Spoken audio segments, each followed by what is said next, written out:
I am going to teach you guys how to make some stamps for this project we call the Stamps and Medallion project. The requirements are 3 stamp designs. You need to have 2 that are texture designs. And what I mean by texture is that you took something and pressed it in, okay? For example, here's one of my textured stamps that I made earlier, and I just took tools and I pressed them in. Let me show you. So I've got a nice piece of clay here, and it's not super big. Kind of rolled it so it's a little bit, I want the ends to be nice and flat. So I'm coming over here to my board and I'm tapping them. And I've got a little bit of a nice flat surface. Then take your tools. I don't know what they are. Don't use the skinny edge of your needle tool. It is so sharp and it makes such a thin line, it doesn't work. But what does make really nice lines is the whole side of it. So you could make something like this. Press in.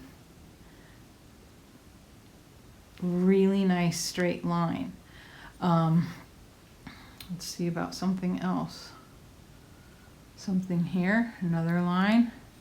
Take the end of my needle tool, and it is a very nice circle right here. If it will release. Okay, so it's just a little interesting design. You could add more to it. Your handle could be kind of squished so it hits your fingers. I'm squishing mine right now, and you can see how it fits my fingers now. You will write your name here where your fingers are, okay, or fingers were, because this part is not going to get messed up. If you wrote your name here, then you would mess up the design when you go to use it. So 2 textured ones, and then I have a design I've been drawing since college. It's a very methodical pattern.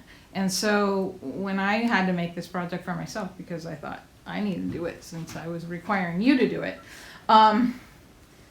it finally dawned on me what my design was going to be. So I have a bunch of these, they're more curved, but this one I sort of made this morning. And if you can see, it is more squared on the outside than I normally do, but the looped knot, not even sure what it's called, but you will see it a lot on my cups and bowls and whatever I make. It's my my signature almost, okay? So when I don't sign my piece, then I will just stamp my piece. I really like the way that texture goes around stamps, and sorry, not texture, glaze goes around the texture, and you get this high and low, this darker glaze and thinner, usually lighter in the areas that it's high. So that's your requirement. 2 textured stamps, press things in, and then the third one is a personal design. Why did you pick that? You should be able to explain that to me. It could be that they're all on the same piece of clay. You could make a cube, and the cube has 3 designs on it. Or you want extra credit? Do it on all 6 sides.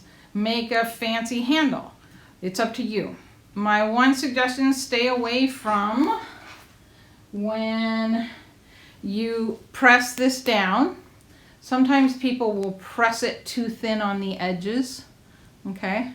And this piece eventually breaks. You go to use it and stamp it, after it's dried, it just breaks off. So we're gonna let these, after you're happy with the design, we're going to let them set out and get leather hard. And then once they're leather hard, we can use them on a nice soft piece taken out, and we will make the second part, which is the medallion. I'll show you that in a bit.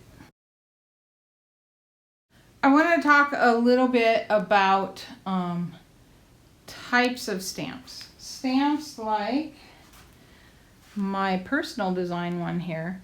The personal design actually raises out of the clay because I cut areas away. You can do that. A little bit more complicated. I like how it raises, because it's raised on the stamp, it means it presses in on the cup when I use it.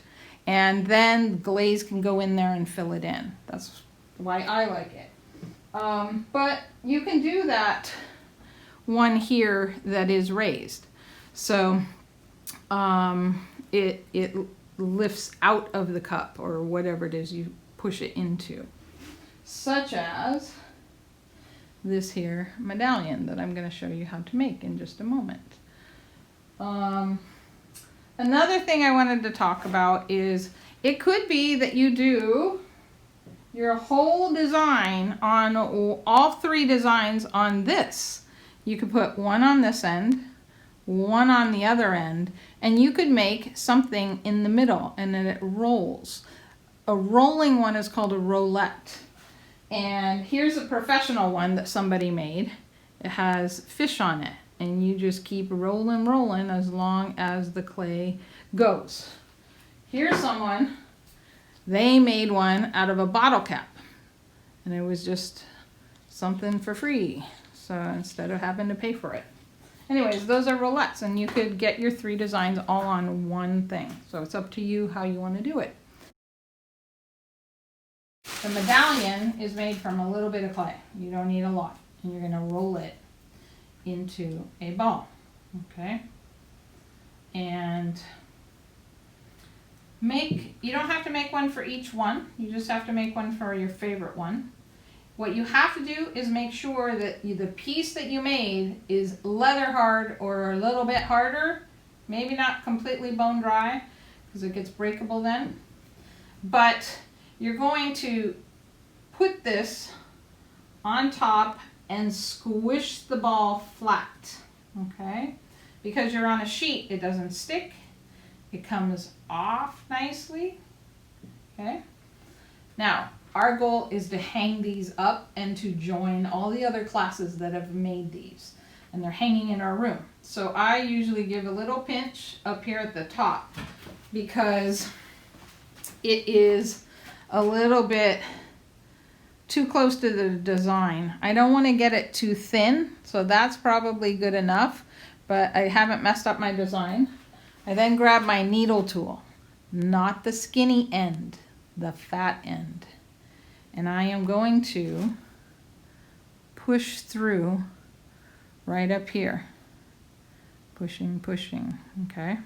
And you can see I have a little bit of clay. I can save that. And then as I pull this out, it's a nice clean circle here, but it is a crummy blown out circle here. So you want to push down the blown out part. Some of you may want to use a pencil to draw your personal design. Anytime you use a needle tool in the drawing part, like sketching, yes. But if you want it to be a design that actually shows up under glaze, then you need to widen it. Sketch with the skinny, but then come back and open it up with something fat, okay? So I'm on the back of my medallion here, and I want to write my name, and I don't want it to disappear. So I'm gonna write with this this fatter pencil. So I'm just putting a M, S, and an O. Now I realize this is backwards for you. But if you notice, do you see the little crumbs that are coming out of it? Those need to be knocked off.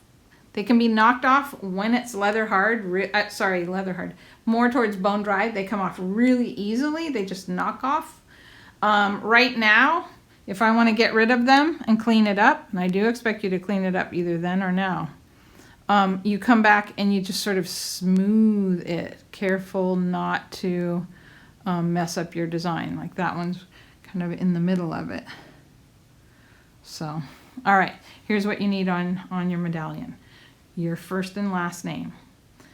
Your period. So you put a P4. I don't know what period this is, but P4. Kind of ugly right now. Make sure that you write those so that you can see them. Otherwise, you got to make it again. So the 4 is backwards, but it's there. And then what year do you graduate? So is it 2021? 2021 I'm putting on here. Now, you do not need to put the year you graduate on every project, just on this one. The other place that you need to put your name is on the stamp if you want to get credit for it, okay? We're going to have probably 600 of these stamps, close to, and we need to know what period to put them in on the tables out there. So you don't want to mess up the design. You want to write on the side. So you put Miss O again, okay, on the side. And you can see how it knocks off a lot. This one's more leather hard, so it's going, the crumbs are more easily knocked off, but it also is harder to sink it in. So I guess that's it. Time for you guys to go get to work.